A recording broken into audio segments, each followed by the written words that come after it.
20 ساڵە لە قەزای دەربەندیخان کاری فرۆشتنی ئاو دەکات. دەڵێ بە درێژایی کارکردنم بێ ئاوی هاوشێوە و هەژاربوونی خەڵکم وەک ئەوەی ئێستا نەبینیوە کە سەر ڕایناچاریان بە کڕینی ئاو بەڵام پارەیان پێ نییە و بە ناچار بە قەرز ئاو دەکڕن. حسێن مەحموود دەڵێ دەربەندیخان خاوەنی دوو منداوە. لە زستاندا ئاوی پاکژی بۆ خواردنەوە دەست ناکەوێت، لە هاوینانیشدا دەست نەکەوتنی ئاوی بەکارهێنانیشی بۆ زیاد دەبێت. وەڵای ئەمە ئاوی پاکە بۆ خواردنەوەیە تقریبەن ئەمە بۆ 4 پێ ماڵیەوەم ئەی وایە تەنکی دانێ وایە دبەشتی داناوە ئەیتر ئاو کەمە وی وایە فلتەری دانا فلتەری تر ئاوی سیروانە باشە یاخراوە ئەوە تاوایە هی وایە بەخوا پارەی تەنگەری ئاوی پێنی ئەدەژێت چاوەڕێ مەعاشەکە بی دەنێ و پارەی تەنگەراوە بدە هەیە باڵێ ئارەوەڵا. لە دەربەندیخان بێ ئاویەکە هێندە سەختە، تەنانەت سەتڵی خۆڵی بەر دەرگاکانیش ئاوی پاکژی تێدا کۆگا کراوە. خانمێکی ماڵ بۆ پەیام قسە دەکات و دەڵێ ڕۆژانە چەندین کیلۆمەتر دەبڕین تا لە کانی و کارێزەکان ئاو بۆ پڕکردنەوەی پێداویستەکانمان ببینەوە. بەخوا ئاوی خواردنمانێ و ئاوی سیروان ناخورێتەوە پیسەوە بیجاوتیان چاکیەکەنەوە چاکیشیان نەکردو.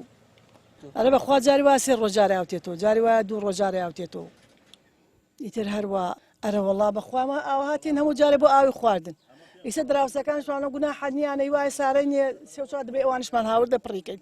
هاوڵاتیەکی دیکەش دەڵێ پێویستە هەموو ماڵێکی قەزای دەربەندیخان ئۆتۆمبیلێکی باری هەبێت، ئەگەرنا هەفتانە ناچار دەبێت لەم بێپارەی و بێموچەیەدا ئۆتۆمبیل بەکرێ بگرێت تا کاروانێک ئاو بۆ ماڵەوە بباتەوە. کە ئاوا خەڵکی لێرە تەنکەر ئاو بووە 5 ساڵ ئەم سیارەمە سندێر نایەرم بیگۆڕم ناتوانم مینی بکەم لەبەرەوە تەنکێرێکم سندێ ئاو بۆ ماڵ و مناڵ بووم.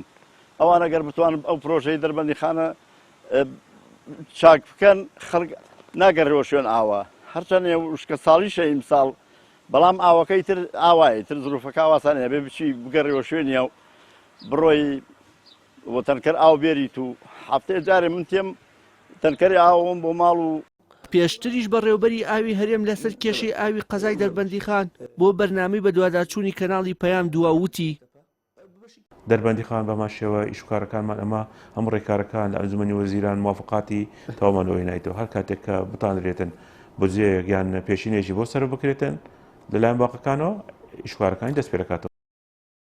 گرفتی کەم ئاوی لە بێپلانی حکوومەتی ماوە بە سەرچووی هەرێمی کوردستان تەنیا لە دەربەندیخان ڕەنگی نەداوەتەوە، بەڵام ئەوەی جێی تێبینی و ڕەخنەیە چۆن قەزایەک کە خاوەنی دوو بەنداوە دانیشتوانەکەی بەدەست کەمی و پیسی ئاوەوە بناڵێنێت.